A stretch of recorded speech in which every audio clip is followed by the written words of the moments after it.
De un interesante estudio del que hemos sabido y que ha hecho la Universidad Autónoma de Madrid que, tiene una de esas conclusiones que nos llama mucho la atención y que sobre todo se ve refrendado por los datos de este estudio, que es que tener una vida con propósito se asocia a más bienestar y también aleja la discapacidad, el que, cuando seamos mayores pues vayamos perdiendo una serie de cuestiones que teníamos antes en la edad adulta. Vamos a conocer un poquito más sobre este estudio con Jesús Godino, que es técnico de investigación en el Centro Colaborador de la Organización Mundial de la Salud de la Universidad Autónoma de Madrid, sobre todo para la investigación y formación de servicios de salud mental. Jesús Godino, ¿qué tal? Muy buenas. Muy buenas, muchas gracias. Hola. Francisco. Bienvenido. Bueno, estábamos diciendo que este estudio es importante porque muchas veces, hablando de envejecimiento de la población, aumento de la discapacidad o pérdida de las capacidades cuando uno se hace mayor, pues es un tema que preocupa. Este estudio justamente gira en torno a esos temas. Exactamente, ¿qué importancia tiene este estudio que han hecho?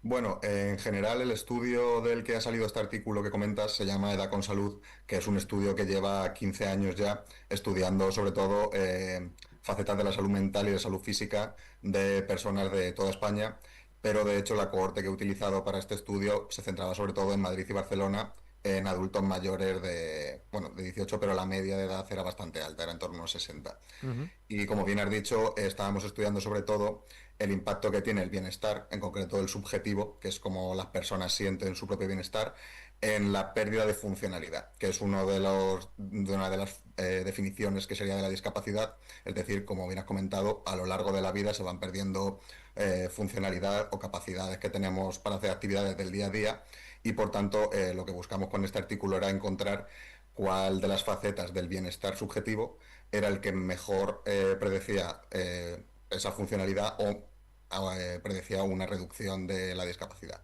En este caso era el bienestar eudaimónico, que es principalmente cómo son los propósitos vitales que tenemos, las relaciones que tenemos con otros, el optimismo y la autopercepción principalmente. Y encontramos que entre otras variables del bienestar, que sería como la evaluación propia o las experiencias positivas y negativas, este era el que mejor predecía la reducción de la discapacidad. Eudaimónico, vaya palabreja, ¿eh?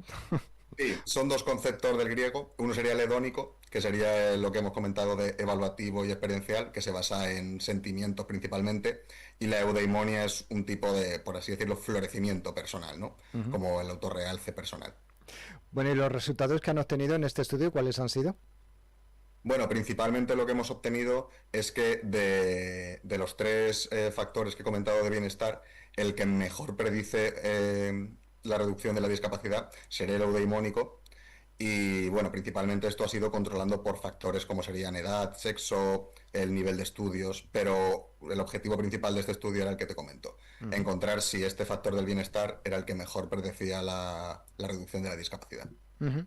Y otras conclusiones que se hayan sacado en este estudio, sobre todo para que nos pueda guiar también al resto de los oyentes a la hora de tomar decisiones sobre, pues ir por la vida sin involucrarse en nada o bien teniendo objetivos, metas y demás, ¿cuáles serían?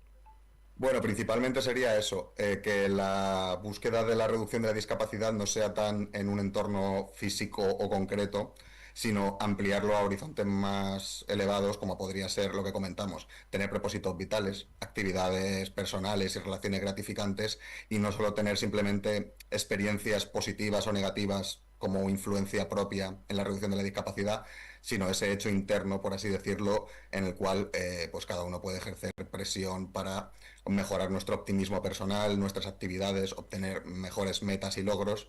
Y principalmente sería eso. También una de las cosas que encontramos es que cómo evaluamos nuestro bienestar a veces influye menos que las propias metas, como bien comento, y por ejemplo en otros estudios nos incluyó este bienestar eudaimónico, y el bienestar evaluativo tuvo mucho más peso, pero al incluir el eudaimónico descubrimos que principalmente era un factor más relevante para predecir esta reducción de la discapacidad que la propia evaluación, que muchas veces depende de otros factores mucho más personales, ¿no? Y más cambiantes en las personas, y a veces el bienestar eudaimónico es un poco más indiferente de las metas propias, sino que es el simple hecho de tener una meta, por así decirlo, o un propósito vital. Uh-huh.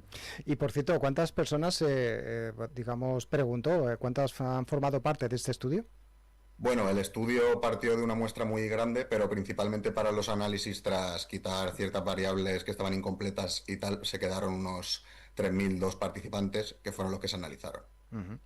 Bueno, pues hemos conocido este estudio, como decimos, longitudinal con población adulta de Madrid y Barcelona, que muestra que el bienestar eudaimónico, relacionado con el sentido vital, las metas personales, las relaciones gratificantes y el optimismo, es la dimensión del bienestar más asociada con menores niveles de discapacidad.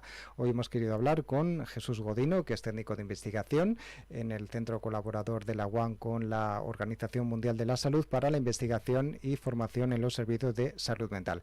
Muchas gracias, enhorabuena por este estudio y nada, hasta la próxima. Muchas gracias a ti, un saludo, buen día. Lo auténtico no pasa de moda. En Manolo Artesano